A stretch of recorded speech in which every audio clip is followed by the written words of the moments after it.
ऐसी एक घटना अभी उत्तर प्रदेश के कुशीनगर जिले से आई है जो दिल दहला देती है। वहां पर एक मुस्लिम ऑटो रिक्शा चालक ने अपनी बहन और बहनोई के साथ मिलकर अपनी नाबालिग बेटी का गला काटकर उसका कत्ल कर दिया। नमस्ते, मैं हूं तृप्ति सोनी, छत्तीसगढ़ अखबार का संपादकीय सुनाने आई हूं। आप संपादकीय पढ़ भी सकते हैं www.dailychhattisgarh.com पर। फिलहाल तो मैं आज का संपादकीय आपको पढ़कर सुना रही हूं। हिंदुस्तान बड़ा ही अजीब देश है। यहाँ के लोग अलग अलग कई सदियों में जीते हैं। कुछ लोग तो हजारों बरस पहले की गुफाओं में जीने वाले उस सरीखे हैं। कुछ लोग आज की पीढ़ी के बेधड़क और बेझिझक लोग हैं, जिनकी live in relationship supreme court के कुछ फैसलों से आसान हो गई है। हालांकि उत्तराखंड जैसी सरकार ने उसे मुश्किल और नामुमकिन बनाने के कानून बना दिए हैं। अभी अभी कल परसों ही उत्तर भारत के किसी एक राज्य में गर्भवती महिला की सोनोग्राफी करके अजन्मे बच्चे का सेक्स बताने वाले डॉक्टर को गिरफ्तार किया गया और इसी देश के बहुत से बच्चे अंतरिक्ष में जाने का भी सपना देखते हैं। एक तरफ तो केंद्र सरकार अलग अलग जातियों के बीच विवाह होने पर दलित और आदिवासी से शादी करने वाले गैर दलित या आदिवासी को एक ठीक ठाक रकम प्रोत्साहन के रूप में देती है और हर साल हिंदुस्तान में दूसरी जाति या धर्म में शादी करने वाले लोगों को उनके परिवार के लोग ही मार डालते हैं। खानदानी इज्जत के लिए की जाने वाली ऐसी हत्याओं को समाज ऑनर किलिंग कहता है। ऐसी एक घटना अभी उत्तर प्रदेश के कुशीनगर जिले से आई है जो दिल दहला देती है। वहां पर एक मुस्लिम ऑटो रिक्शा चालक ने अपनी बहन और बहनोई के साथ मिलकर अपनी नाबालिग बेटी का गला काटकर उसका कत्ल कर दिया और पहचान छुपाने के लिए लाश के 6 टुकड़े करके अलग अलग जगहों पर फेंक दिए। गिरफ्तारी के बाद पुलिस ने बताया कि यह आदमी 15 बरस की अपनी बेटी के किसी दूसरे समुदाय के युवक से बात करने से खफा था। उसे डर था कि ये लड़की भी अपनी 2 बड़ी बहनों की तरह दूसरे समुदाय के युवकों से शादी कर लेगी। इस आशंका में इस पिता ने पत्नी और बेटे को घर के बाहर भेजा। बहन बहनोई के साथ मिलकर बेटी को इतने विभत्स तरीके से मारा और बदन के हिस्से अलग अलग जगहों पर ठिकाने लगा दिए। एक तरफ तो देश के बड़े बड़े हिंदू नेताओं की लड़कियों की शादी मुस्लिमों से हो जाती है और कोई हल्ला नहीं होता। बड़े बड़े फिल्मी सितारे या खिलाड़ी, करोड़पति, अरबपति, कारोबारी किस जात धर्म में शादी करते हैं, इससे किसी को कोई फर्क नहीं पड़ता। इससे राजाओं के पुराने दिन याद पड़ते हैं कि राजा जो करते हैं वही सामाजिक नियम रहते हैं। वे किसी भी तरह के नियमों के ऊपर रहते हैं। आज के राजा बड़े बड़े नेता, कारोबारी या शोहरत हासिल कामयाब लोग हैं और उनके किसी जात धर्म में शादी पर कोई विरोध नहीं होता। समाज के आम लोगों में से कोई ऐसा करे तो उनके खिलाफ समाज के लोग झंडा डंडा लेकर खड़े हो जाते हैं। दूसरे धर्म की शादी तो दूर की बात रही, हिंदू धर्म के भीतर ही, ओबीसी के भीतर ही एक जाति से किसी ने दूसरी जाति में शादी कर ली तो इस पर भी जात बाहर कर दिया जाता है और ऐसे कई मामले छत्तीसगढ़ में ही अदालतों में चल रहे हैं।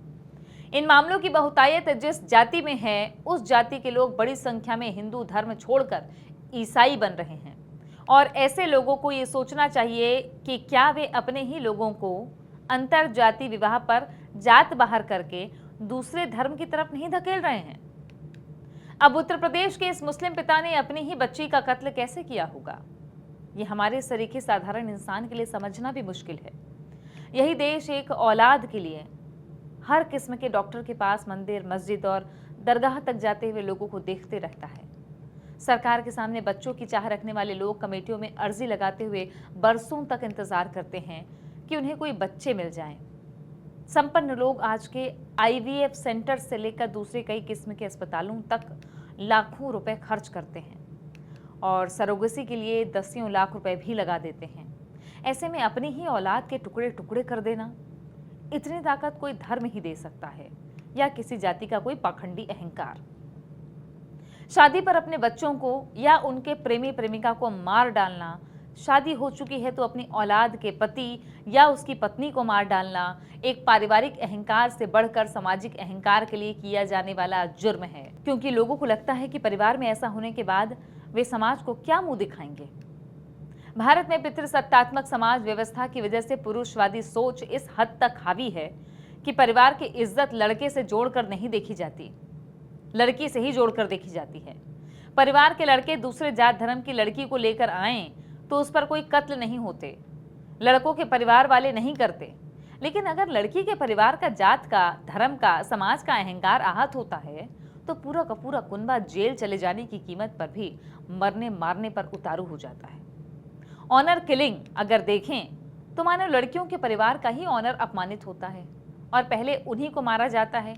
फिर अगर हत्या का विस्तार करना हो तो बेटे के आशिक या उसके पति को भी साथ साथ निपटा दिया जाता है। ये सोच हिंदुस्तान के बाहर भी ब्रिटेन तक में कई मामलों में दिखती है और वहां भी बहुत से हिंदुस्तानी पाकिस्तानी माँ बाप ऐसी ऑनर किलिंग में गिरफ्तार हुए हैं। दुनिया 21वीं सदी के दूसरे चौथाई हिस्से में दाखिल हो चुकी है, लेकिन सामाजिक नियमों और रीति रिवाजों का दबदबा इतना है कि जन्म देने वाले माँ बाप ही अपनी औलादों का कत्ल कर देते हैं। यह सिलसिला कम होते भी नहीं दिखता है और यह सिलसिला पूरी तरह से सांप्रदायिक हो ऐसा भी नहीं है। ये सिलसिला माँ बाप, परिवार, समाज और जात धर्म के आडंबरी अहंकार से जुड़ा हुआ सिलसिला है। ये सिलसिला संपन्नता से दूर ही चलता है। आमतौर पर मध्यम वर्गीय या उससे नीचे के आय वर्ग के लोगों को ऐसे अहंकार की फिक्र अधिक रहती है। पटौदी परिवार को देखें तो लगातार 2 पीढ़ियों ने 2 चर्चित हिंदू अभिनेत्रियों से शादी की और किसी बात का कोई हल्ला नहीं हुआ। संपन्नता आडंबरी अहंकार को हावी नहीं होने देती। आमतौर पर संपन्नता से कुछ दूरी पर रह गए या बहुत दूर रह गए लोग ही इस किस्म की हिंसा करते हैं। लोग फैशन के लिए, खर्च और शान शौकत के लिए जिन बड़े लोगों को देखकर उनके नक्शे कदम पर चलना और जीना चाहते हैं, उन लोगों के बीच जात धर्म बेमायने रहने से वे कुछ नहीं सीखते। अगर देश के चर्चित जोड़ों को देखकर नीचे के आम लोग बर्दाश्त करना सीख लेते तो वो किसी चर्चित के फैशन की नकल करने के मुकाबले बेहतर बात होती।